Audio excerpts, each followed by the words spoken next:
창세기 41장 이 본문을 통해서 바로의 꿈과 요셉의 해석이라고 하는 제목으로 하나님 말씀을 전하겠습니다. 요셉이 감옥에 갇혀서 술 관원장과 떡 관원장의 꿈을 해석하고 섬겼다고 하는 것은 단순히 종으로서 노예로서 그들을 시중 들었다고 하는 것이 아니라 하나님의 언약의 말씀을 받은 자로서 그 언약의 말씀을 그들에게 전하였다라고 하는 것으로 해석될 수가 있는 것입니다. 꿈이라고 하는 것은 계시의 말씀을 해석할 수 있는 히브리 땅에서 끌려온 자 요셉만이 해결할 수가 있는 것입니다. 여기서 히브리 땅에서 끌려왔다라고 하는 이 히브리 강 구덩이, 이것은 버른데 죽음에서 건너왔다, 죽음에서 살아났다라는 뜻이거든요. 그러니까 요셉이 죽은 자 가운데서 살아났다라고 하는 것을 의미하는 것인데, 이것은 곧 누구를 얘기할까요? 역사의 흐름 속에서 죽은 자 가운데 살아난 사람이 누가 있습니까? 오직 예수님 밖에 없는 것입니다. 그냥 요셉을 보면서 우리는 뭘 보냐면 예수님이 십자가에 죽으시고 부활하신 것을 성경은 말씀하고 있다라고 하는 것입니다. 그래서 오늘 이 시간에 이 본문을 보면서 우리는 다른 얘기, 꿈 해석하는 장면만 볼 것이 아니라 죽음 가운데 부활하신 예수님이 이렇게 하셨다라고 하는 내용을 하고 있는 것입니다. 만 2년 후에라고 하는 것은 그리고 2년의 끝에라고 하는 말로 쓰였지요. 17세에 그가 애굽으로 끌려와서 그리고 11년 동안 종살이 하다가 누명을 써서 그가 감옥에 갇히잖아요. 술 간원장의 꿈을 해석해 주었지만 술 간원장이 싹 씻어먹고 잊어먹지 않습니까? 어찌 보면 인간적인 차원에서 보면 배신으로 느껴지지만은 하나님이 그것마저도 하나님의 언약 속에 있는 큰 계획 속에 있었다는 것을 알 수 있습니다. 왜냐하면 하나님의 언약의 때가 아직 이르지 아니했기 때문에 하나님의 언약의 때를 맞추고 그 시간을 하나님의 계획 속에 이루기 위해서는 이 술 관원장의 배신 때리는 2년의 시간도 꼭 필요했다는 것입니다. 그러므로 사람의 인생 속에 시노애락의 수많은 우여곡절이 우리의 삶에 우리 현실 속에 다가왔다 할지라도 우리는 하나님의 계획이 나와 함께 하신다는 사실을 믿어야 합니다. 하나님이 내 인생 속에 아름다운 일을 행하고 계신다는 사실을 마음에 믿으면 하나님이 우리의 인생 속에 그 계획을 이룰 때까지 우리를 놓치지 아니하고 함께 하신다는 것을 여기서 알 수가 있는 것입니다. 자, 우리 한번 성경의 말씀을 같이 또 읽어보겠습니다. 1절부터 7절까지의 말씀 다 같이 읽겠습니다. 시작. 만 2년 후에 바로가 꿈을 꾼즉 자기가 나일 강가에 서 있는데 보니 아름답고 살찐 7 암소가 강가에서 올라와 갈밭에서 뜯어먹고 그 뒤에 또 흉하고 파리한 다른 7 암소가 나일 강가에서 올라와 그 소와 함께 나일 강가에 서 있더니 그 아름답고 살찐 7소를 먹은지라 바로가 곧 깨었다가 다시 잠이 들어 꿈을 꾸니 한 줄기에 무성하고 충실한 7 이삭이 나오고 그 후에 또 가늘고 동풍에 마른 7 이삭이 나오더니 그 가는 7 이삭이 풍성하고 충실한 7 이삭을 삼킨지라 바로가 깬즉 꿈이라. 아멘. 두 번에 걸친 동일한 꿈, 이것은 개꿈이 아니었습니다. 사람이 임의적으로 생각하는 어떤 망상적인 그런 꿈도 아니었습니다. 이것은 하나님의 일하심을 드러낸 하나님의 영몽이요 하나님의 계시였다는 사실을 볼 수가 있는 것이죠. 나일강은 이집트의 젖줄로 생명줄과 같은 것입니다. 근데 오기를 보니까 이 나일강가에서 문자의 메인 종교성을 가진 사람들, 다시 말하면 세상 속에 섞인 사람들의 모습을 말하는 것입니다.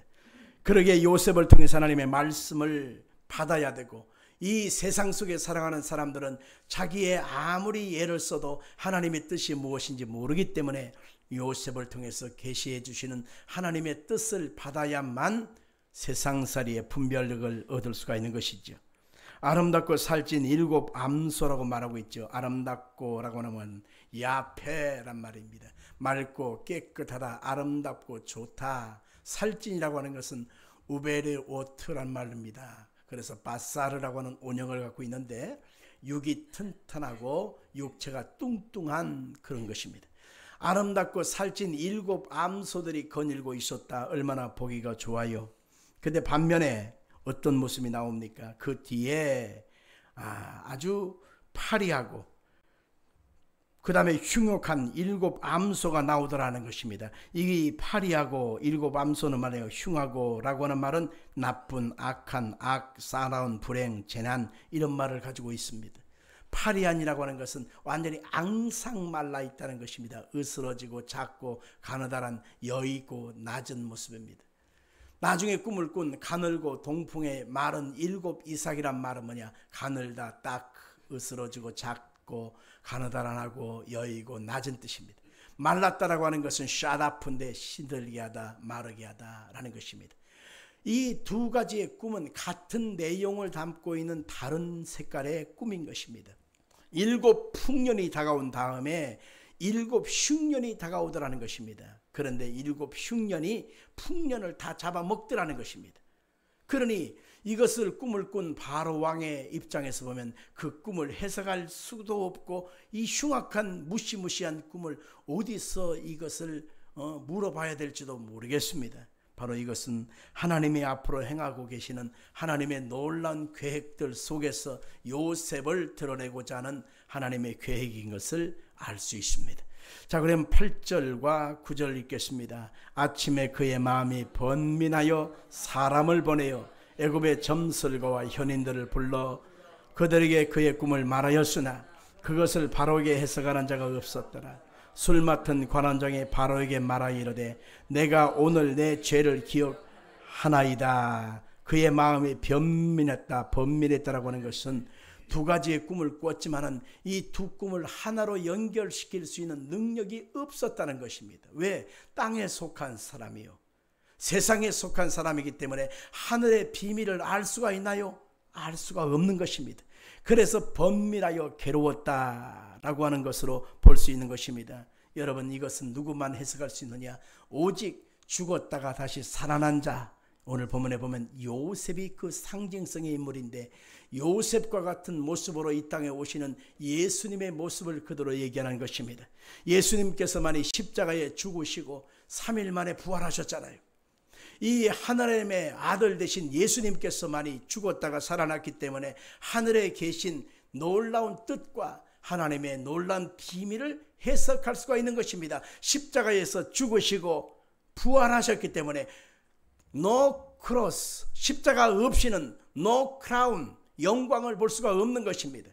그래서 요셉을 부르시는 하나님의 그 언약은 요셉을 통해서만 하나님의 뜻이 이루어지듯 이 땅에 예수 그리스도를 통해서만 하나님의 놀라운 구원과 계획을 알려줄 수가 있다라는 것을 알 수가 있는 것입니다.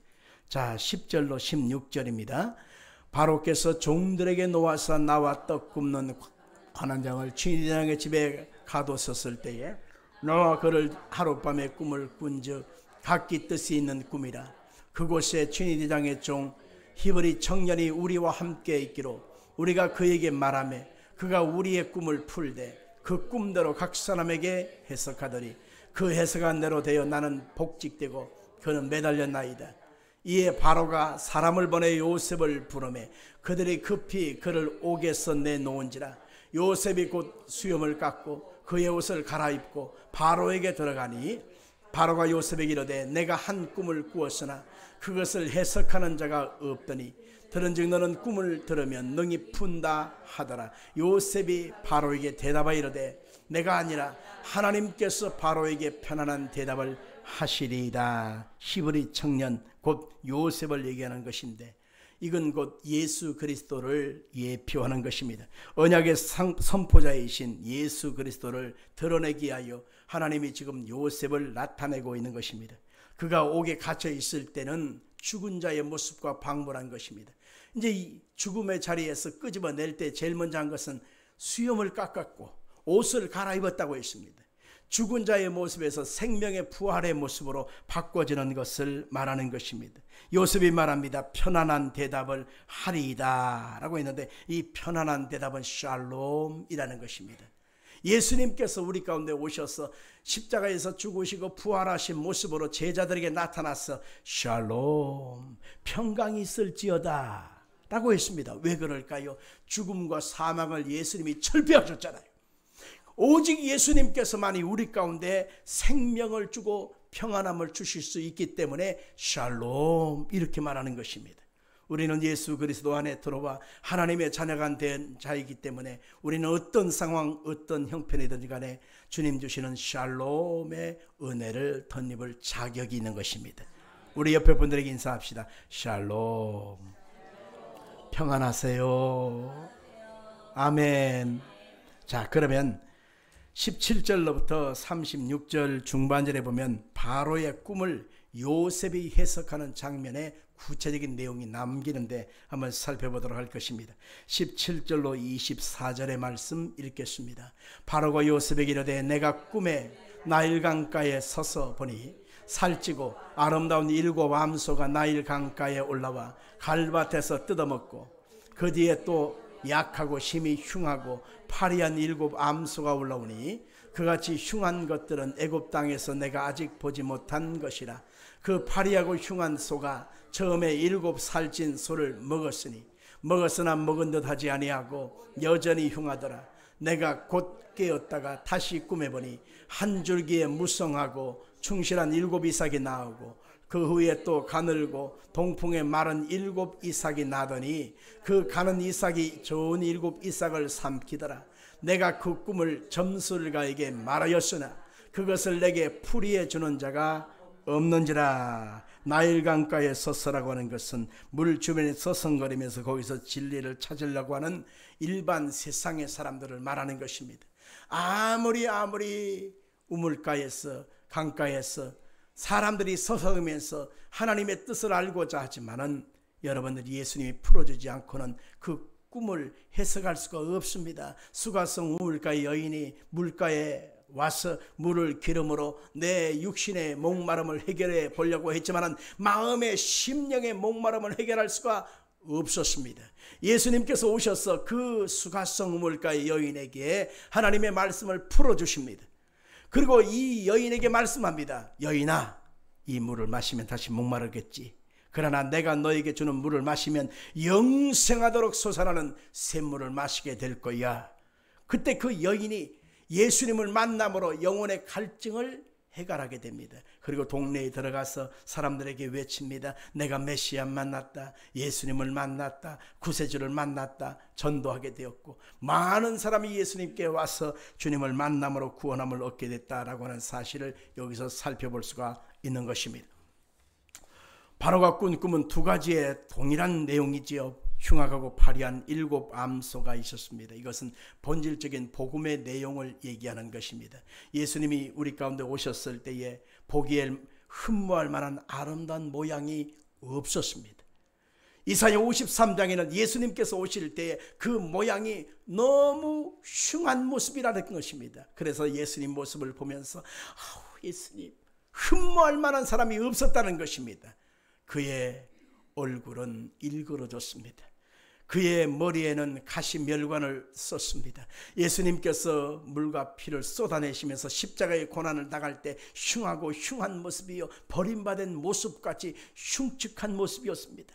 그런데 예수님께서 십자가의 죽으심으로 인간의 걸머지는 모든 죄값 사망을 철폐하심으로 죽으시고 부활하심으로 말미암아 누구들이 예수님 안에서 생명의 역사를 얻게 되었습니다. 흉측한 모습 같은 그 예수님이 풍년 누리면서 형통을 누리면서 많은 것을 가졌다 말하는 사람들을 다 주님이 덮어버리심으로 그들의 영혼을 구원해 내시는 모습을 여기서 말하고 있는 것입니다. 바로의 꿈은 단순한 꿈이 아니라 복음의 진리에 대한 계시인 것이지요.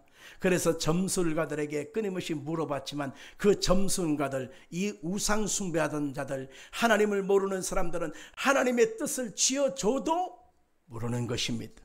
예수 그리스도의 진리가 여러분 사람들에게 아무나에게 임하는 것이 아니라 예수님 앞에 회개하고 예수님을 구주로 영접한 자에게만 영안이 열리고 영의 귀가 열리고 심령을 열어서 깨닫게 하시는 은혜가 있는 것입니다. 오늘 이 자리에 모인 여러분과 저도 마찬가지입니다. 예수님을 구주로 영접한 자에게만 하늘의 문이 열리고 은혜의 역사가 임한다는 사실을 믿으시길 바랍니다. 이것은 성령의 역사이기 때문에 바울 사도는 영적인 것은 영적으로 분별한다고 말하고 있습니다. 고린도전서 2장 12절 이하를 같이 읽겠습니다. 시작. 영을 받았으니 이는 우리로 하여금 하나님께서 우리에게 은혜로 주신 것들을 알게 하려 하심이라. 우리가 이것을 말하여거니와 사람의 지혜가 가르친 말로 아니하고 오직 성령께서 가르치신 것으로 하니 영적인 일은 영적인 것으로 분별하느니라. 육에 속한 사람은 하나님의 성령의 일들을 받지 아니하나니 이는 그것들이 그에게는 어리석게 보이며 또 그는 그것들을 알 수도 없나니 그러한 일은 영적으로 분별되기 때문이라. 아멘. 우리 속에 하나님의 영이 거하시기 때문에 하나님의 성령이 보여질 때 보는 것이고 들려지게 하실 때 듣는 것이고 하나님의 성령이 깨달아지게 하실 때 알 수가 있는 것이지, 세상 사람들에게 아무리 성경의 말씀을 얘기해도 예수로 인하여 거듭나지 아니한 사람은요, 난뒀고 기억자를 못 얻은 것처럼 사람들에게 아무리 쥐어줘도 하나님의 진리, 하늘나라의 생명을 알 수가 없는 것입니다. 25절로 26절 보겠습니다. 시작. 요셉이 바로에게 아뢰되 바로의 꿈은 하나라. 하나님이 그가 하실 일을 바로에게 보이심이니이다. 7 좋은 암소는 7회요 7 좋은 이삭도 7회니 그 꿈은 하나라. 아멘. 바로에게 직접적으로 꿈을 해석하는 요셉의 모습을 통해서 꿈은 하나라 라고 말하고 있습니다. 이 꿈을 주신 자가 누굴까요? 하나님이십니다. 우리의 구원의 길은 2길이 없습니다. 3길, 4길이 없습니다. 뭐로 가도 서울만 가면 됐지 라고 하는 말은 다 그래서 틀린 것입니다. 오직 구원은 길이요 진리요 생명 되신 예수 그리스도 한 분밖에 없는 것입니다. 예수님을 통하지 않고는 아버지께 갈 자가 없다라고 하는 것을 여기서 알 수가 있는 것입니다. 하나님의 말씀은 반드시 이루어지고 성취하시기 위한 하나님의 계획을 담고 있는 것입니다.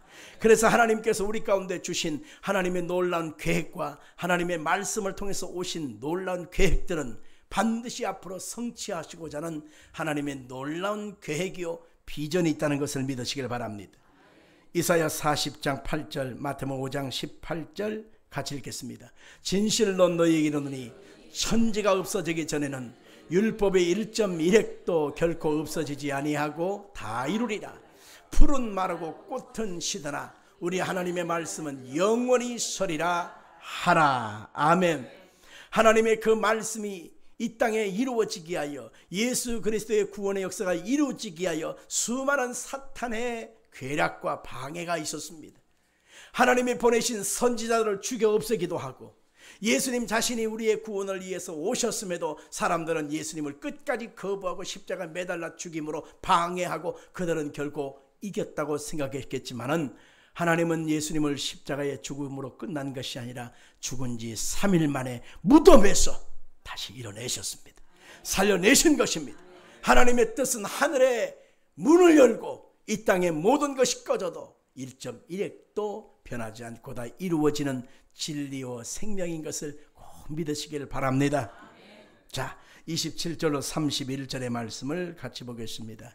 그 후에 올라온 파리하고 형한 7소는 7년이요 송풍에 말라 속에 빈 7 이삭도 7회 흉년이니 내가 바로에게 이르기를 하나님이 그가 하신 일을 바로에게 보이신 다음이 이것이라. 온 애굽 땅에 7회 큰 풍년이겠고 후에 7회 흉년이 들므로 애굽 땅에 있던 풍년을 다 잊어버리게 되고 이 땅이 그 기근으로 망하리니 후에 든 그 흉년이 너무 심함으로 이전 풍년을 이 땅에서 기억하지 못하게 되리이다. 아멘. 바로의 꿈은 7회 풍년과 7회 흉년의 내용입니다. 7이라고 하는 말은 쉐바라고 하는 말인데 하나님의 자기 언약으로 나타내심을 나타낸 수요, 언약하신 완전수예요. 반드시 이루신다는 거죠. 흉년이라고 하는 것을 라브, 배고픔, 부족, 결핍, 기근을 말하죠. 풍년은 반대말로 샤반데, 풍부한, 풍족함, 포식, 많은 배부름을 얘기하는 것입니다. 하나님께서는 흉년이 있어야 될 것을 미리 얘기하면서 풍년을 보이셨습니다. 그러니까 결과적으로 이 풍년 속에서는 하나님의 뜻을 몰라요. 사람이 배부르면 딱 기대고 싶죠. 기대면 눕고 싶죠. 눕고 싶으면 그대로 그냥 자고 싶지 않습니까? 뭐 걱정도 없고 이게 다다. 그래서 걱정을 몰라요. 그러나 풍년 속에서는 하나님의 뜻을 모르지만은 흉년 속에서는 이 풍년의 귀함이 얼마나 귀한 줄을 알게 됩니다. 사람이 배고파 보면 밥 귀한 줄을 알게 되고, 집 떠나보면 개고생하니까 아이고 집이 좋은구나, 집이 천국이나 알게 되지 않습니까? 몸이 아파 보면 여러분들 이 건강할 때의 귀함을 그때서야 깨닫게 되지 않습니까? 똑같은 것처럼 흉년을 주님께서 준비하셨기 때문에 풍년을 먼저 보내셨다라고 하는 것입니다. 아모스 8장 11절에 보니까 주 여호와의 말씀이니라. 보라 날이 이를지라 내가 기근을 땅에 보내리니 양식이 없어 주림이 아니며 물이 없어 가람이 아니요 여호와의 말씀을 듣지 못한 기갈이라 라고 했습니다. 풍년은 단순히 먹을 것이 풍성해서 잘 살게 되었다고 하는 문제가 아니라 말씀으로 오실 예수 그리스도의 은혜를 그들이 알아야 될지인데 그들이 그것을 몰랐어요. 그래서 하나님이 예수 그리스도의 존귀함을 드러내기 위하여 주님은 지금 결핍하고 배고프고 부족한 라브 흉년의 상태를 이루게 되는 것입니다. 그래서 하나님의 일하심은 풍년 속에서도 하나님의 일하심도 있지만 흉년을 통해서 하나님이 풍년의 가치를 더 주님이 부각시키는 것을 알 수가 있는 것입니다. 그래서 팔복을 시작할 때 8가지의 하늘나라의 복을 말씀하실 때 첫 번째가 뭐예요? 심령이 가난한 자는 복이 있나니 천국이 저희 것임이라 했습니다. 하나님의 은혜를 누리고 살면서 하나님의 은혜의 가치에 대해서 소중하고 귀하고 감사하지는 않습니다. 왜냐하면 너무 흔하니까, 너무 좋은 게 많으니까. 그래서 하나님은 심령이 가난하게끔, 고달프게끔, 괴롭게끔, 마음이 너무너무 간절해지게끔 하나님은 만드시고 우리의 상황을 그렇게 이끌어가는 것입니다. 그래서 심령이 가난해지고 고달해지면서 하나님을 찾게 돼요. 하나님을 간절히 의지하게 돼요. 하나님의 은혜를 간절히 소망하게 되어져요. 그 속에서 하나님은 풍년의 귀함을 다시 드러내시고 주님이 회복시킨다는 것을 알 수가 있는 것입니다. 32절로 36절의 말씀을 또 보겠습니다.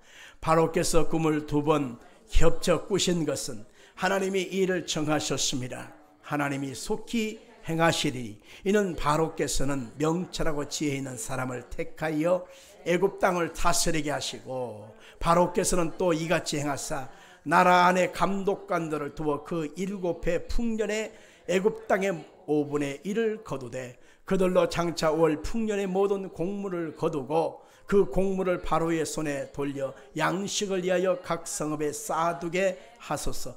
이와 같이 그 곡물을 이 땅에 저장하여 애굽 땅에 임할 7해 흉년에 대비하시면 땅이 이 흉년으로 말미암아 망하지 아니하리이다. 아멘. 바로께서 꿈을 2번 꾸신 이유가 바로 뭐라고요? 32절에 보니까 하나님이 이 일을 정하셨다. 하나님이 이 일을 이루시려고 완전히 작심하셨다라고 하는 것입니다. 2번 꾸었다고 하는 것은 예수 그리스도를 드러내시기 위하여 하나님께서 작정하셨다라고 하는 것입니다. 이 일이라고 하는 말은 하바다르라고 하는 말로 그 말씀, 2번 아니에요. 2가지 아니에요. 그 말씀, 정하신 그 뜻을 이루시는데 22절에 32절에 보니까 하나님이 속히 행하실 것이다 라고 말하고 있습니다. 여러분들, 하나님의 계시적인 것은요 일반적인 것이 아닙니다. 특별한 것입니다. 하나님께서 계시하시고 작정하신 것은 흔한 것이 아닙니다. 아주 독특하고 바로 정한 하나님의 그 계획 딱 한 가지라는 것을 알 수 있습니다. 2가지, 3가지, 5가지, 10가지 많다면 여러분들 어떤 것이 하나님 뜻인지 우리가 모르잖아요.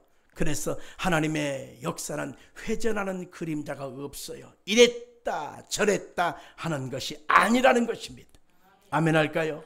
하나님이 하시겠다 하면 하는 거예요. 하나님이 이루시겠다 하면 이루시는 거예요. 예수님을 보내주시겠다 하셨으면 보내시는 거고, 십자가의 죽으심과 부활하심을 이루시겠다 하셨다면 하나님은 그 일을 이루시는 하나님이신 것입니다. 그리고 예수님께서 부활하면서 승천하시면서 뭐라고 하십니까? 내가 다시 구름 타고 너희에게로 오리라. 예수님이 오시라 그렇게 말씀하셨다면 반드시 오시는 날짜가 정해져 있다는 것도 여러분 기억하십시오. 그날과 시는 아무도 몰라요. 그러나 주님께서 이루고 계획하시는 일은 반드시 이루어진다는 것 기억하시길 바랍니다.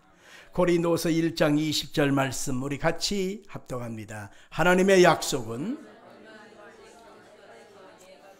그런 적이 그로 말미암아 우리가 아멘하여 하나님께 영광을 돌리게 되느니라. 그리스도 예수 안에서 우리가 예라고 해야 되는 것입니다. 그로 말미암아 얼마든지 하나님께서 이루시는 때가 이루시기 때문에 우리는 하나님 말씀 앞에는 아멘 해야 되는 거예요. 같이 합시다. 아멘. 아멘. 아멘. 그렇습니다. 명철하고 지혜 있는 사람이라고 하는 것은 애굽에 존재할 수 없는 사람이라는 것입니다. 아무리 이 땅에서 공부를 많이 한들, 지식을 갖고 있는 사람인들 하나님의 선한 뜻, 계획과 계시를 어떻게 해석할 수 있겠습니까? 그래서 여기에서 하나님의 지혜로 충만한 사람은 누구냐? 바로 요셉 자신을 가리키고 곧 예수 그리스도의 모습을 그대로 드러내는 것임을 알아야 하는 것입니다. 37절로 45절 사이는 이제 마지막 부분으로 애굽의 총리로 세워지는 요셉의 모습을 말하고 있는 것입니다. 지금까지는 요셉의 모습은 노예로 끌려온 히브리 종이었습니다. 누명을 써서 감옥에 갇히는 죄수의 모습이었습니다. 그런데 이제는 꿈을 해석해 줌으로 말미암아 당당하게 애굽의 총리의 모습으로 세워져가는 모습을 말하는 것입니다. 다시 말하면 예수님께서 이 땅에 오실 때 가장 낮고 천한 곳, 가장 낮아진 곳, 주님이 말구유간에 구유로 오셨지 않습니까? 구유에 오셨잖아요. 근데 십자가의 고난받을 때의 모습은 가장 비참하고 슬픈 모습으로 십자가의 고난을 당하셨잖아요. 그런데 예수님이 십자가의 죽음으로 끝난 것이 아니라 3일 만에 부활하심으로 모든 입으로 예수 그리스도를 주라 시인하여 하나님께 영광을 누릴 수 있는 영광의 모습으로 당당하게 세워져가는 모습, 다시 말하면 요셉의 그 모습이 곧 예수님의 모습이었다고 오늘 성경에 말하고 있는 것입니다. 자, 우리 한번 37절의 모습을 살펴보겠습니다. 바로와 그의 모든 신하가 이 일을 좋게 여기니라. 바로가 이제 이 요셉을 국무총리에 앉힐 때의 모습을 말하는 거예요. 그럴 때 신하는 예베드인데 노예 종이란 뜻이죠. 이 일을 국무총리로 세우는 그 일을 따바르 말씀입니다. 좋게 여겼다고 하는 것은 야타브, 선하게 여기다, 즐겁게 여기다, 잘한 것입니다 라고 말하는 것입니다. 이제는 누구든지 예수님의 십자가의 죽으심과 부활하심을 목격한 다음부터는 예수님에 대해서 전혀 거부할 수도 없고 예수님에 대해서 부정할 수도 없는 것입니다.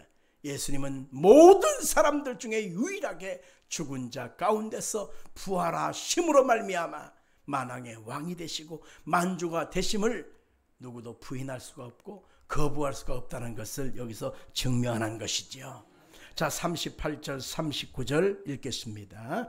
바로가 그의 신하들에게 이르되 이와 같이 하나님의 영에 감동된 사람을 우리가 어찌 찾을 수 있으리요 하고 요셉에게 이르되 하나님이 이 모든 것을 내게 보이셨으니 너와 같이 명철하고 지혜 있는 자가 없도다. 아멘.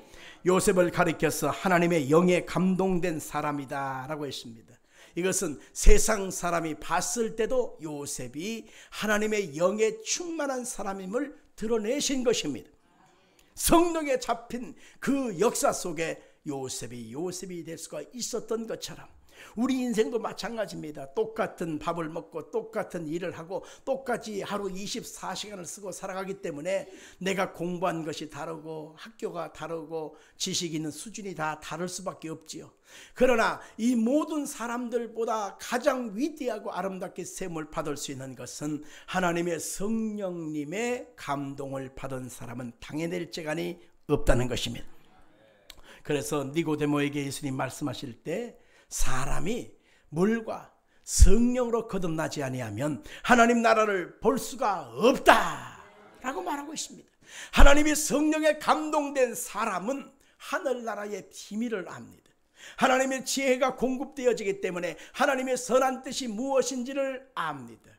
하나님이 이끌어 가실 모든 것에 대한 계획을 압니다. 우리 인생도 마찬가지입니다. 성령 받은 사람과 성령 받지 아니한 사람이 그래서 다른 것입니다. 성령 받지 아니한 사람은 자신의 지식과 공부하고 노력한 것을 의지합니다. 그러나 성령 충만 받은 사람은 무엇입니까? 나의 지혜 지식보다 더 높이는 것은 하나님의 지혜와 지식과 능력을 더 높이는 것입니다. 아멘 할까요? 성령 충만한 사람은 그래서 세상 사람이 당해낼 수가 없는 월등한 사람이요, 탁월할 사람이요, 하나님이 요셉같이 세우는 사람인 것을 믿으시기를 주님으로 축원합니다. 아멘 아멘. 일평생 교회를 다녔는데 성령에 대해서 잘 모르던 어떤 집사님이 있었습니다. 근데 이분이 교회에 가서 철야 기도를 하는데 오늘 하나님의 성령으로 충만합시다 하는 목사님 말씀을 듣고 이제 모든 성도들이 성령 충만 받게 해달라고 주여 삼창 부르고 있어 주여 주여 주여 기도를 합니다.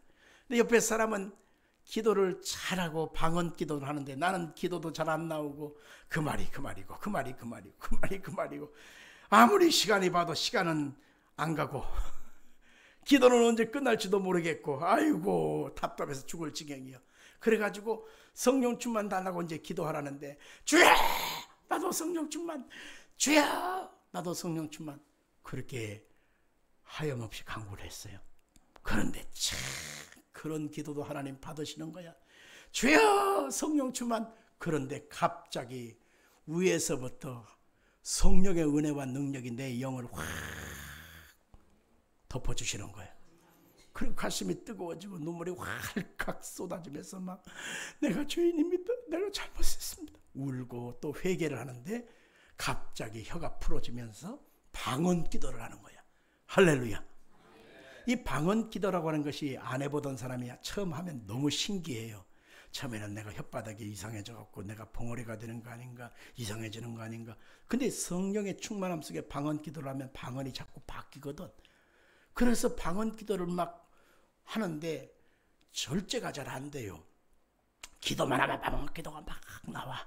그런데 서울을 이제 종로를 갔는데 그 종로 3가 2가 사이에 보면 그 종묘공원이라고 있습니다. 옛날 파고다 공원이라고 했죠. 거기 사이에 그 파출소가 있어요. 파출소. 그런데 거기쯤 가는데 막 방언 기도가 막 하고 싶은 거예요. 방언 기도가. 그래갖고 뭐 기도할 뭐 장소가 없잖아요. 길가에서 어떻게 할 수도 없고 막 방언 기도가 나오는데 절제가 안 되는 것입니다. 그래서 그 담장 사이에 머리를 집어넣고 달고 새끼처럼 머리를 집어넣고 거기서 주저앉아가지고 방언 기도를 막 했어요. 한참을 하고요. 이제 좀 시원해지고 평안해지니까 이제 딱 멈추고 나서 이렇게 딱 좀 챙겨서 일어서려고 그러는데 내 옆에 가래요. 이상한 사람이 지금 이상한 소리를 하고 앉았다고 사람들이 이렇게 미친 거 아니야? 그래서 쳐다보고 있는 거예요. 구경거리가 돼버린 거야. 어떻게 말할 수도 없잖아요. 그러니까 얼른 가방을 챙겨 들고 막 불이 나게 도망쳐갖고 버스를 타고 지하철을 타고 그리고 자기 집에 왔는데 자기 집에 어디 살았냐면 그 세검정 알죠? 세검정. 세검정이면 잘 사는 동네 촌에 속하거든. 거기에서 이제 들어갔어요. 그런데 자기 집 대문을 열고 딱 들어가는데 세간살이가 막 너저러바하게 들어 있어요. 문이 다 열려 있어요. 그래서 이게 뭐야? 보니까 도둑놈이 왔다 간 거예요. 온 집안을 다 들쑤셔 놓고 막 장롱은 다 엎어놓고 문간은 다 내려놓고 다 없어지는 거예요. 다 옷장이 막 난리가 아닙니다. 갑자기 머리가 띵 하는 거예요. 왜 그러냐면 남편이 종로 경찰서의 고위직 경찰 간부예요. 높은 사람이야, 높은 사람. 그러니까 어떤 기념일 때마다 뭐 금 있잖아요. 요새 80만 원입니다, 한 돈에. 금을 도깨비를 갖다 주고, 그 다음에 뭐 금 돼지도 갖다 주고, 목걸이도 갖다 주고, 상금으로 받은 게, 그리고 그거를 이렇게 모아놓고, 이렇게 모아놓고 있는데, 남편이 내가 얼마 있으면 퇴직을 하는데, 정년퇴직을 하는데, 요거 맛있게 써야지 하면서 맨날 닦고, 금 돼지, 뭐, 금 거북이, 맨날 닦았던 생각이 나는 거야. 아이고야, 우리 남편이 애지중지에 끼는 저 한뭉탱이를 도둑놈이 다 먹어버렸겠네. 아이고야, 아이고, 어떡해. 우리 남편이 안 믿거든. 얘편 내가 집구석은 안 지키고 이렇게 돌아다니다가 지금 이꼴을 당했다고. 아이고, 어떡해. 예수님 믿는 것 박해할 텐데 어떻게 하는데, 그것이 있는 그 보배함이 있는 그곳을 딱 열었는데요. 그게 그대로 있는 거예요. 다른 거 뭐 옷까지 뭐 이거 다 뒤집어 놨는데, 그건 그대로 거기 있는데, 그건 손도 안 대고, 다른 것만 뒤집어 놓고 그냥 가버린 것입니다. 거기서 그는 가만히 생각해 보니까 깨달아지는 것이 있어요. 바로 뭐예요? 아까 종로 3가에서 파출소 옆에다 머리에다 쳐박고 그냥 막 방언기도 했던 것이 기억나거든. 그래서 아하, 내가 그 기도할 그때에 도둑놈이 들어왔고, 도둑놈이 손대지 못하게 해달라고 성령께서 나에게 기도할 힘을 주셨구나. 기도하니까 어둠의 영이 그냥 떠나가고 그 사람의 눈이 가리워져서 아무것도 못 찾고 그냥 가버렸구나 생각하니까 너무너무 하나님의 은혜에 감사하고 신비로운 거예요. 그래서 집에 들어온 남편한테 1차 저차 해가지고 이렇게 기도하게 됐는데, 그 기도 속에서 하나님이 우리 가정을 지켜주셨다고, 이 보물을 그대로 지켜줬다고 하니까, 어머나, 코 들어있는 것 빤히 아는데 왜 안 가졌을까? 아유, 하나님이 지켜주셨지, 하나님이 함께 하신 거지. 그것을 그때서 얘기하니까 남편이 하나님이 정말 살아계신가 보네, 나 좀 이번 주 데리고 가. 그래서 교회 오게 됐다는 거예요. 신비하지 않습니까? 우리가 세상 살아갈 때에 하나님의 성령님의 역사하심이 그와 같은 것입니다. 우리가 마땅히 기도할 바를 알지 못할 때 성령이 말할 수 없는 탄식으로 우리를 위해서 친히 간구해 주신다고 말하는 것을 기억하십시오. 요셉이 될 수 있었던 것은 그가 잘나서도 아니고 노력해서도 아니고 머리가 똑똑해서도 공부 많이 해서도 아닙니다. 하나님의 성령이 그와 함께 하셨기 때문에 이 꿈을 해석할 수 있었고, 성령이 역사하시기 때문에 내가 너를 여기에 세웠다고 말하고 있는 것입니다. 아멘 하십시다. 자, 고린도전서 2장 10절 이하를 같이 읽겠습니다. 시작. 성령은 모든 것 곧 하나님의 깊은 것까지도 통달하시느니라. 사람의 일을 사람의 속에 있는 영외에는 누가 할리요? 이와 같이 하나님의 일도 하나님의 영 외에는 아무도 알지 못하느니라. 우리가 세상의 영을 받지 아니하고 오직 하나님께로부터 온 영을 받았으니, 이는 우리로 하여금 하나님께서 우리에게 은혜로 주신 것들을 알게 하려 하심이라. 우리가 이것을 말하거니와 사람의 지혜가 가르친 말로 아니하고 오직 성령께서 가르치신 것으로 하니, 영적인 일은 영적인 것으로 분별하느니라. 우리가 하나님의 사람으로, 성령의 사람으로, 하나님의 영으로 우리가 충만하게 될 때에 하늘나라에 감추었던 것을 우리 가운데 열어서 알게 해 주시는 것입니다. 여러분, 내일 일이 대해 궁금합니까? 내일 일이 걱정됩니까? 걱정하지 마시고 하나님의 성령이 나를 이끌어서 하나님의 선한 목적대로 나를 이끌어 가시고 깨달아 분별할 수 있게 해달라고 기도하시기를 예수 이름으로 축원합니다. 40절부터 41절입니다. 시작. 너는 내 집을 다스리라. 내 백성이 다 내 명령에 복종하리니 내가 너보다 높은 것은 내 왕자뿐이라. 바로가 또 요셉에게 이르되 내가 너를 애굽 온 땅의 총리가 되게 하노라 하고 너는 내 집을 다스리라 라고 하는 말은 너는 내 집에 존재하라 라고 하는 것입니다. 내가 너보다 높은 것은 내 왕자뿐이라고 하는 것은 요셉은 백성과 그 왕 사이의 중보자의 모습으로 나타난 것입니다. 예수님이 곧 요셉의 모습과 같다고 했지 않습니까? 예수님이 하나님과 백성들, 그의 자녀들과의 중보자로서 예수님이 오신 것처럼 하나님께서는 요셉을 그 자리에 세웠던 것처럼 예수님을 그렇게 세웠다는 것을 알 수가 있는 것입니다. 42절로 43절을 보겠습니다. 자기의 인장 반지를 빼어 요셉의 손에 끼우고 세마포 옷을 입히고 금 사슬을 목에 걸고 자기에게 있는 버금 수레임에 그를 태우며 무리가 그의 앞에서 소리 지르며 엎드리라 하더라. 바로가 그에게 애굽 전국을 총리로 다스리게 하였더라. 아멘. 자기의 인장 반지를 손에 끼웠다라고 하는 말을 했는데, 인장 반지는 보통 그 남자들의 그 집안을 대표하는 상징성으로 반지를 끼는데요. 우리는 지금 이것을 등기소에 등재를 하고 그걸 가지고서 중요한 문서 인감 도장을 찍게 되거든요. 근데 그 당시에는 이 반지를 가지고서 인주를 묻혀서 꾹 찍으면 그것이 인감 도장의 효과가 나타나는 것입니다. 그래서 이 인장 반지, 바로 자신에 있던 인장 반지를 끼워서 요셉의 손에 끼웠다고 하는 것은 그만한 위치와 능력 앞에 세웠다라고 하는 것입니다. 인장 반지라고 하는 말은 탑바트란 말이죠. 이 탑바트인데 타바라는 말로 쓰였어요. 가라앉다, 익사하다, 놓다, 자리 잡다, 심다.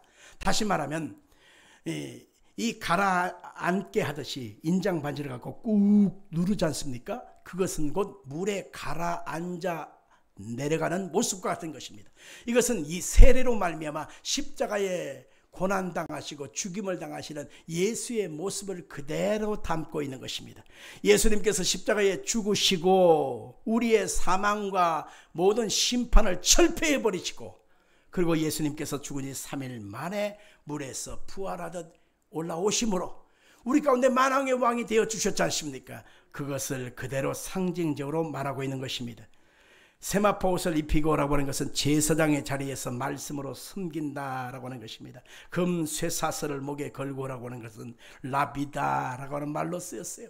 목걸이인데 펼치다, 펴다, 말씀으로 자기 백성을 섬긴다라고 하는 것입니다. 목에 걸고 자바르, 버금은 미쉬네, 두 번째 반복, 이중 반복.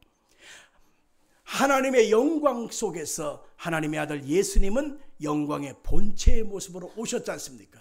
그래서 만왕의 왕이신 하나님 아버지를 제1 본체로 삼고 만왕의 왕이신 예수님을 제2 본체로 삼으면서 우리는 그분이 삼위일체 하나님 되심을 우리가 고백하지 않습니까? 그대로 여기서 얘기하는 것입니다. 바로가 그에게 애굽 전국을 총리로 다스리게 되었다라고 하는 것은 하나님의 지정하여 세워서 그 모든 것을 통치하시게 했다. 예수 앞에 엎드리라 하심을 드러내는 것입니다. 빌립보서 2장 10절에 예수님을 가리켜서 하늘에 있는 자들, 땅에 있는 자들, 땅 아래에 있는 모든 자들로 예수 이름 앞에 무릎을 꿇게 하고 하나님 아버지 앞에 영광을 돌리게 하셨느니라. 바울은 이것을 이렇게 해석하는 것입니다. 44절로 45절 거의 끝부분입니다. 시작. 바로가 요셉에게 이르되 나는 바로라 애굽 온 땅에서 내 허락이 없이는 수족을 놀릴 자가 없으리라 하고 그가 요셉의 이름을 사브낫 바네아라 하고 온 제사장 보디베라의 딸 아스낫을 그에게 주어 아내로 삼게 하니라. 요셉이 나가 애굽 온 땅을 순찰하니라. 사브낫 바네아라고 하는 것은 하나님 말씀하시니 그가 살았다, 생명을 주는 자다라고 하는 뜻인 것입니다. 하나님께서는 요셉의 이름을 그렇게 생명을 주는 자로 바꿔주신 것입니다. 온의 제사장 보디베라의 딸 아스낫을 그에게 주어 아내로 삼게 했다.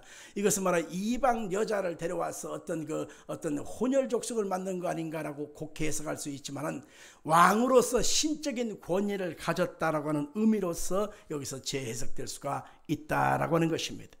46절로 57절 사이에는 본문이 참 길기 때문에 생략하면서 몇 가지만 말하는데 요셉이 애굽 왕 바로 왕 앞에 설 때에 30세라라고 했습니다. 몇 살이요? 30세라고 하는 의미가 여러분 그냥 지나갈 것이 아닙니다. 레인들이 성막에서 봉사할 때 그 시작점이 30세예요. 자, 민수기 4장 2절 이하를 같이 읽을까요? 레위 자손 중에서 고핫 자손을 그들의 종족과 조상의 가문에 따라 집계할지니 곧 30세 이상으로 50세까지 해막의 일을 하기 위하여 그 역사에 참가할 만한 모든 자를 계수하라. 여러분, 여기서 보니까 예수님께서 십자가의 고난을 받으시게 하여 고난의 길을 걸어가신 시간이 30세라고 나오지 않습니까? 다윗이 사울왕의 눈을 피해서 도망다니다가 30세가 되었을 때에 유다 지파의 왕이 되었다는 사실을 여기서 기억하지요. 여러분, 그냥 지나갈 것이 아니라 바로 예수 그리스도의 역사를 그대로 예표하는 모습이 여기서 드러나는 것입니다.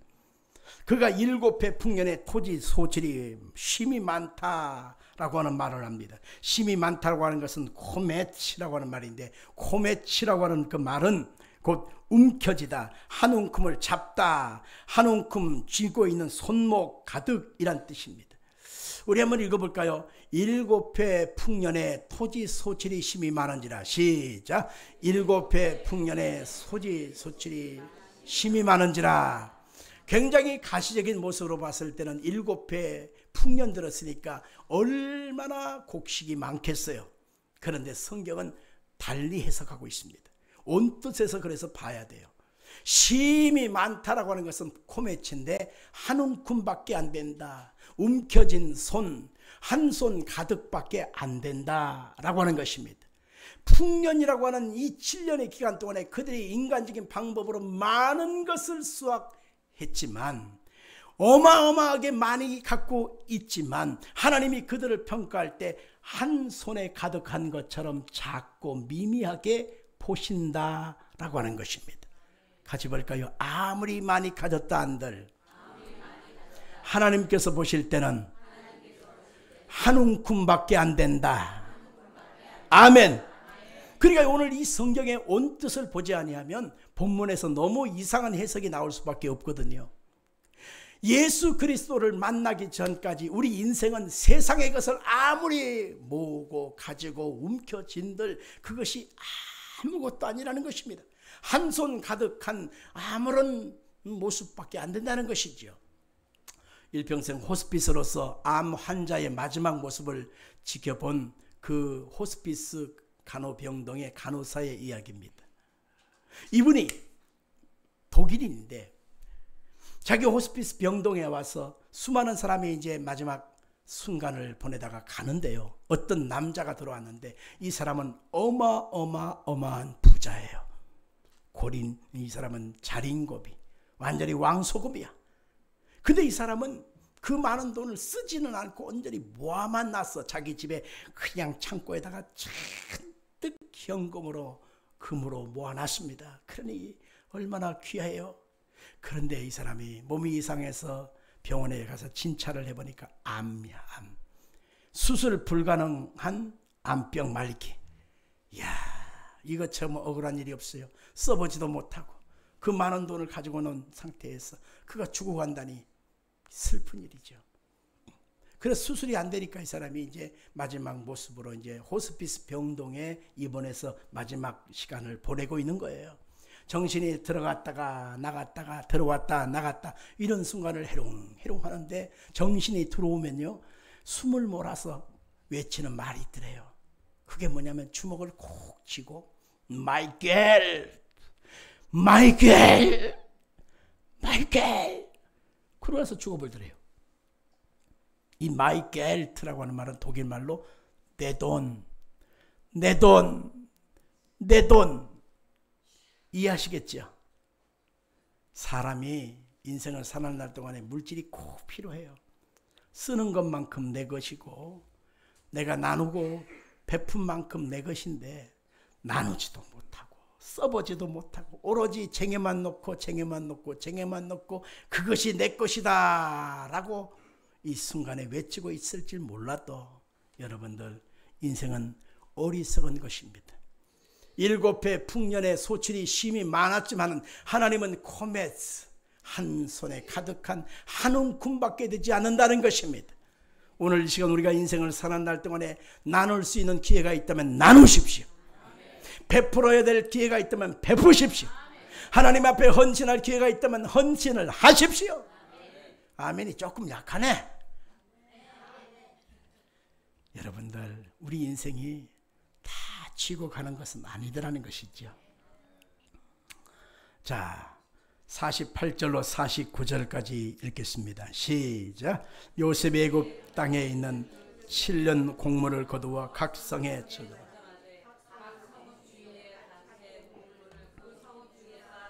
쌓아둔 곡식이 바다 모래같이 심이 많아 세기를 거쳤으니 그 수가 한이 없습니다. 그 성읍 중에 쌓아두매라고 하는 말은 성읍 중에 타외 한 중앙의 가운데란 뜻입니다. 저장하되라고 하는 말은 쌓아두매, 나탄, 놓아다, 세워두다 이런 뜻이죠. 가장 많은 곳에 가장 중간에다 잔뜩 세워놓고 있었다는 것입니다.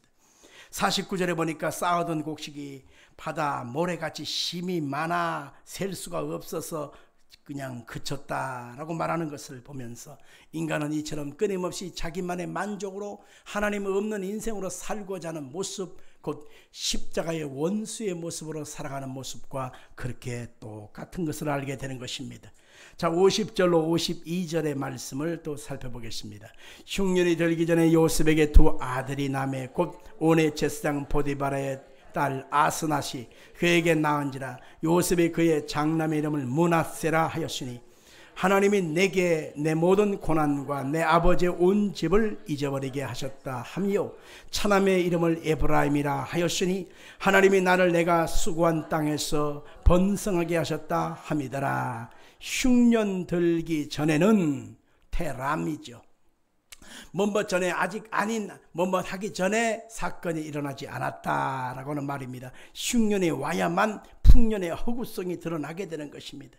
사람이 배고파보고 건강을 잃어봐야 그 먼저 있었던 건강이라든지 내 집이 소중하게 느껴지지 않겠습니까? 마찬가지입니다. 흉년이 아직 들기 전 풍년의 끝자락 속에 오다 보니까 사람들은 아직 아무것도 몰랐어요. 그러나 흉년이 오니까 드디어 깨닫게 되어지는 때가 오더라라고 하는 것입니다. 그런데 요셉의 두 아들이 있는데 므낫세가 있고 하나는 에브라임이 됩니다. 여기에서 므낫세가 상징하는 것과 에브라임이 상징하는 의미가 있다는 것입니다. 므낫세는 잊어버리게 하셨다. 고난의 일을 잊어버렸다. 에브라임은 바로 이 중에 두 번째, 다시 두 배의 땅에서 번성하게 하셨다고 하는 것을 의미하는 것입니다. 십자가의 죽으심으로 끝난 것이 아니라 부활하심으로 예수님이 만왕의 왕으로 세워지게 되었다고 하는 것입니다. 하나님은 우리에게 풍년을 통해서도 흉년을 통해서도 하나님의 역사를 나타내시고, 하나님은 우리에게 므낫세의 때도 있지만 하나님은 에브라임의 때도 주심으로 하나님의 역사를 나타내시는 것입니다. 그래서 예수 믿는 사람, 기도하는 사람, 성령의 사람, 하나님의 말씀으로 사는 사람을 쉽게 말하고 쉽게 정죄하고 쉽게 단언하면 안 돼요. 왜? 하나님께서 그의 인생 속에 어떻게 하실지 우리가 어떻게 다 알아. 그렇기 때문에 기도하는 사람, 하나님 말씀 앞에 순종하여 살아가는 사람, 오늘같이 하나님께 나와서 예배하는 사람의 그 미래 속에 하나님이 에브라임의 인생, 하나님의 예비된 놀라운 은총의 삶을 허락하셨다는 사실을 믿으시길 바랍니다. 자, 53절로 57절까지 같이 읽겠습니다. 53절로 57절입니다. 시작. 애굽 땅에 7해 풍년이 그치고 요셉의 말과 같이 7해 흉년이 들기 시작하며 각국에서는 기근이 있으나 애굽 온 땅에는 먹을 것이 있더니 애굽 온 땅이 굶주림에 백성이 바로에게 부르짖어 양식을 구하는지라. 바로가 애굽 모든 백성에게 이르되 요셉에게 가서 그가 너에게 이르는 대로 하라 하니라. 온 지면에 기근이 있음에 요셉이 모든 창고를 열고 애굽 백성에게 팔세. 애굽 땅에 기근이 심하며 각국 백성도 양식을 사려고 애굽으로 들어와 요셉에게 이르렀으니 기근이 온 세상에 심함이었더라. 아멘. 그치고라고 하는 말은 성취하다, 완성하다라는 것입니다. 여러분들, 예수님도 십자가의 고난을 받으실 때 마지막 7마디 중에 마지막 한마디가 무엇입니까? 다 이루었다. 다시 말하면 하나님의 역사가 이제는 다 준비되었다고 하는 것입니다. 하나님의 나라가 다시 이루어질 그때, 생명의 부활로 다시 태어날 때, 바로 그때가 준비되었다고 하는 것입니다. 7년 풍년 동안 모든 것을 준비해 나왔기 때문에 아무리 7년 흉년이 다가와도 예수님 안에서는 다 이루어졌기 때문에, 해결되어져 보기 때문에 예수님의 이름으로 간구하는 자에게 하늘의 문이 열리게 되는 것입니다. 근데 마지막 절, 아주 57절의 말씀이 아주 중요한 얘기인데 57절만 다시 한번 읽을까요? 시작. 각국 백성도 양식을 사려고 애굽으로 돌아와 요셉에게 이르렀으니 기근이 온 세상에 심함이었더라. 아멘. 여러분, 여기서 각국 온 나라에 흉년이 들었습니다. 먹을 것이 떨어져 버렸습니다. 그러자 누구에게 왔어요? 57절에 누구한테 왔어요? 요셉에게 이르렀으니, 이렇게 오늘 본문은 마지막으로 결론하고 있습니다. 요셉이 결론이라는 것입니다. 아멘 할까요? 우리가 살아가는 이 시대의 그 뉴스를 여러분 민감하게 듣고 계시겠지만은 지금 온 나라에, 온 세계에 기근이 시작됐습니다.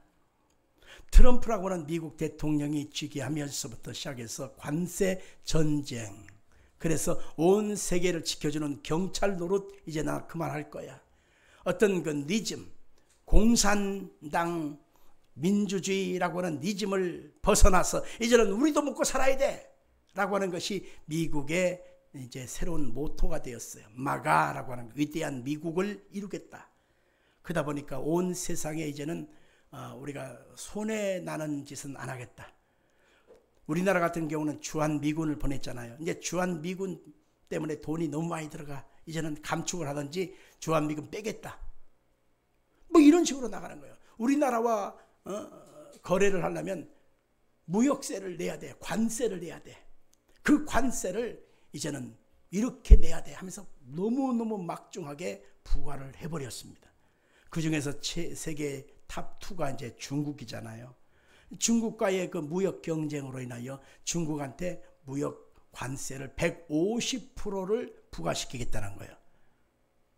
여러분들이 이 개념을 좀 생각을 해보시면 대단한 상황인 것을 알게 될 것입니다. 우리가 세금을 내면 20%, 30% 이 정도잖아요. 근데 150%는 뭐예요? 물건 팔아도 하나도 이문이 안 남고 오히려 50%가 밑가는 거예요. 그러니 중국과 연관되어져 중국에 나는 그 모든 그 원재료, 부속을 써서 제품을 만들어서 미국한테 팔아먹으려면 똑같이 중국과 같이 150%의 관세를 매기겠다. 이렇게 미국이 지금 얘기를 하고 있습니다. 죽을 지경이 돼버린 거예요.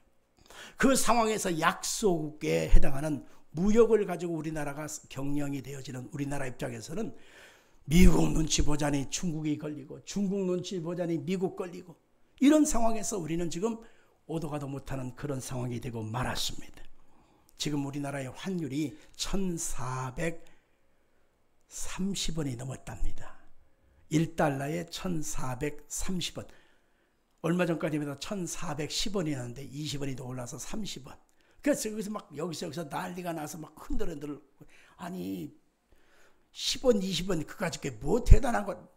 우리가 생각하겠지만 실상은 큰 나라에 살림을 하는 입장에서는요, 1,400원이 넘어가면 IMF의 경고등이 켜진다고 그래요.